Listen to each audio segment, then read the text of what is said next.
دوی پسرو وینو دا د شهیدانو کور دا د باتورانو کور دا د باتورانو کور دا د باتورانو کور دا د باتورانو.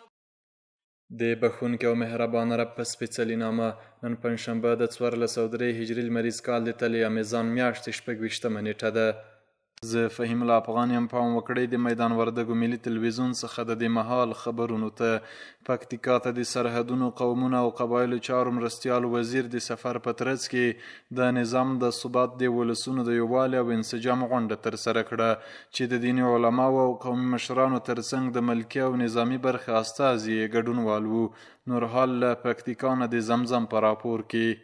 پکتیکا ته د سفر په مهال د قومونو قبایلو او سرحدونو وزارت د جرګو معین او ورسره پلاوي په پکتیکاوالو غږ وکړ چې د اسلامي نظام له اساسي موخو یوه هم د ولسونو ترمنځ یووالی او همغږي ده او په دې برخه کې د ولسونو له اسلامي امارت سره پوره ملاتړ ووسي.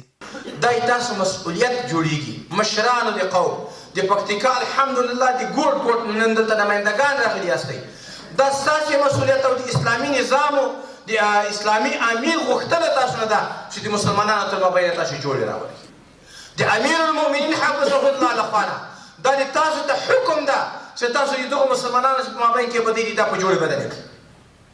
د اسلامي نظام نه تاسو نه دغه غوښتنه کوي چې دغه مشکلات د مسلمانانو په مابین کې دا غونډه داسې نه دي چې هسې عبث دلته چې کوم مشکلات موږ راجمع کړو دا چې د کوم وزارت مربوط وي که زموږ د وزارت مربوط وي امنا وسلمنا سمدستي په هغې موږ عمل کړو چې کوم د نورو وزارتونو مربوط وي د هغې سره یې شریکوو.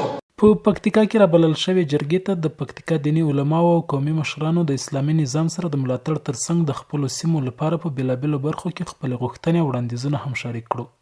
کلک اطمینان ورکوو، کلک اطمینان بیا ویایم چې تر آخر سلګۍ پورې به موږ د امارت ملاتړ وکړي. موږ به د امارت نه په کلکه دفاع کړو. زموږ په حساب کې څوک نه دي. غزني ته راشي برق داسې تېر شي، خوست ته راشي هغه ته ګردیز ته برق داسې تېر شي. پکتیکا څوک په حساب کې نه دي. زده خلک هم برق ته ضرورت لري نه لري. ډېر احترامانه غوښتنه د دې کوو چې پکتیکا ولایت ډېر دراز ولایت ده، شاوخوا ولسوالي وي او خود مرکز لا ډېر مشکلات لري.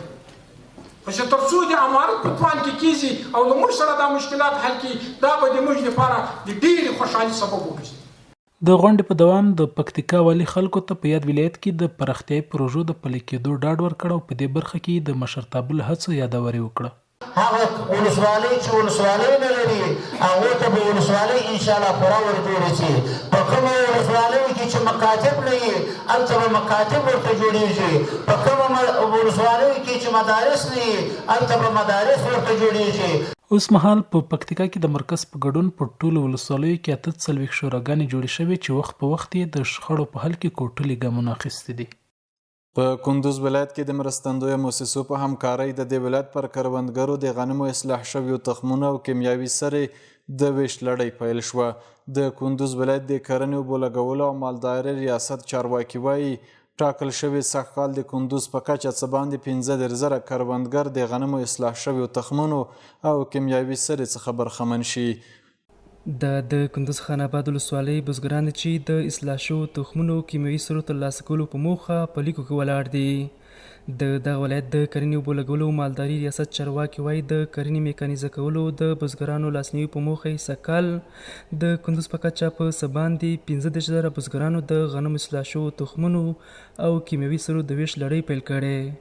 بیشتر از 35,000 دیاقین ما گندمای تخم وزری با کد کیمیاوی توزیع داریم که البته شروعش از امروز شروع است و انشالله در مدت یک ماه خاتمه می‌یابه و این یک چیزی است که دستاورد ریاست زراعت است. در آینده امیدوار هستیم که ما زراعت خود و یک چیزی مکانیزه بسازیم و از این بیشتر عواید و حاصلات به دست بیاریم. الحمدلله په هر بخش کې د زراعت بخش کې همدارنګه د مالدارۍ بخش کې ډېر ښه کومکونه وسو او چې شمګیر دي او نور امید لرو چې نور هم زیات شي. په همدې حال د خان آباد ولسوالۍ بزګران د کرنې ریاست او د همکارو مؤسسو له مرستې او پاملرنې قدرداني کوي او زیاتوي چې تېر کال هم له خپلو کروندو د پام وړ ښه حاصلات راټول کړي دي. اوس دا دوه درې کېږي چې موږ د هغه نه استفاده کوو، موږ ته دا کومک کېږي. دا ډېر هغه کې موږ غواړو چې نور د حکومت نه او د مؤسسو نه چې موږ سره کومک وشي چې دهقان په پښو ودرېږي، د زراعت مخکې لاړ شي. به تخم‌ها اصلاح شده دما مردم 50 سال که تعویضی شد و کت سیاه نداده بود، کت سفید داده بود و کد 1.5 سیر همین تو به میخانه حاصل کرد و کت سیاه داده شوه و استفاده شوه. بعد ما میگیم که 200 سیر شاد بکنه جربی. دا په داسې حال کې ده چې له دې وړاندې هم د کندوز کرنې اوبو لګولو مالداري ریاست د خان آباد ولسوالۍ پر 900 بزګرانو د لوبیا اصلاح شوي تخمونه ویشلي وو. د کندهار د کرنې اوبو لګولو او مالدارۍ ریاست وایي چې سږکال له دغه ولایت څخه بهرنیو هیوادونو ته تر دا مهاله 6,000 ټنه انار صادر شوي دي. د یاد ولایت د کرنې اوبو لګولو او مالدارۍ ریاست ویان محمد حنیف حقمل وویل سږکال له دغه ولایت څخه متحده عربي اماراتو، هند، انګلستان، قرغیزستان، لبنان او پاکستان هیوادونو ته 6,015 ټنه انار صادر شوي دي. نوموړي زیاته کړې چې د یادو حاصلاتو اساسي لامل د اوبو زیاتوالی او د ناروغیو کمښت ښودل شوی دی. د 900 څخه ډیرو ځوانانو لپاره په غزني ولایت کې د ناروې کمیټې په مالي مرسته او د دې ولایت د تخنیکي او مسلکي تعلیماتو امریت په همکارۍ مسلکي او تعلیمي زده کړو زمینه برابره شوې ده. د دې ولایت ځایي چارواکو ویلي چې اسلامي امارت تل هڅه کوي چې په دې ولایت کې ځوانانو ته د کار زمینه برابره کړي. عبدالخالق وصال او نور جزئیات.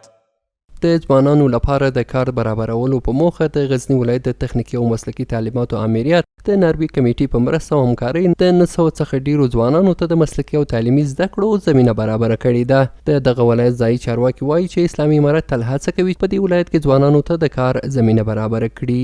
په دې صنفو کې تقریبا 610 کسان د حرفوي کورسو او تقریبا 340 کسان ځوانان د انګلیسي ژبې او کمپیوټر زده کړو په کورسونو کې د اوس په زده کړو لګیا دي او دا پروګرام به ان شاء الله ادامه لري. اسلامي امارت تل هڅه او تلاش په دې باندې کوي ترڅو خپل هیوادوالو ته د کار فرصتونه پیدا کړي. په غزني ولایت کې هر اداره کوشش کوي ترڅو د موږ ځوانان په کار باندې بوخت شي. په غزني ولایت کې تخنیکي او مسلکي زده کړو امریت په دې تلاش کې دی هڅه کوي دغه کورسونه چې د هیوادوالو لپاره د هیوادوال د بچیانو لپاره ایجاد شوي دي په آینده کې دوی غواړي چې دوی ته نور پراخي ورکړي. په همدې حال کې هغه ځوانان چې ورته د مسلکي زده کړو زمینه برابره شوې خوشحاله دي. موږ له حکومت او له موسسې چې ډېر خوشحاله یو چې موږ په کار باندې له دا خوښه ګرځېدا چې د کوڅو له ګرځېدا چې رامنې کړو. موږ د مخکې کاروبار نه اوس دا کاروبار دغه د موسسې کې اخته یو د موټرسایکل سازي کوو. موږ غواړو په آینده کې غټ استادان سو نور خلکو بچیان را سره په کار کوو. موږ ناروې کې موسسې چې ډېر خوشحاله یو ځکه چې دا ځوانان یې له خوشي کارو رامنې کړي دي او دا موسسه کې لګیا کړي. موږ هم غواړو چې استادان سو. دا په داسې حال کې ده چې څو ورځې وړاندې 45 زده کوونکو د اطلاعات او کلتور ریاست او د یو خصوصي تعلیمي ادارې په مرسته د موبایل د ترمیم 5 میاشتني کورس د فراغت سندونه ترلاسه کړل. درنو لیدونکو دا زموږ د دې مهال خبرونه چې تاسو ته مو وړاندې کړل تر بیا ښې چارې.